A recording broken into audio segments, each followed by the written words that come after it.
అందరికి వందనాలు. ఈ దిన వాగ్దానము, మనము కూడా ప్రతి భారమును సులువుగా చిక్కులు పెట్టు పాపమును విడిచిపెట్టి విశ్వాసమునకు కర్తయు దానిని కొనసాగించువాడునైన యేసు వైపు చూచుచు మన ఎదుట ఉంచబడిన పందెములో ఓపికతో పరిగెత్తుదుము.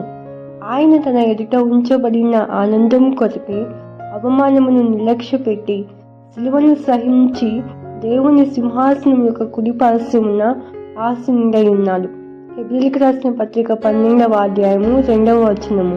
ముందునటువంటి పందెము, ఈ లోకంలో నుండి పరలోకమునకు మన పరుగు వేగంగా పరిగెడదాము. అయితే ఈ లోకంలో అనేకమైనటువంటి శోధనలు, శ్రమలు, ఇక్కట్లు, ఇబ్బందులు, సులువుగా చిక్కులు పెట్టు పాపంలో పడివేటకు అపవాది పొంచి ఉన్నాడు. కానీ మనం ఎప్పుడైతే మన గురి అయిన యేసుక్రీస్తు వైపు చూస్తామో ఆయన మనల్ని నడిపిస్తాడు.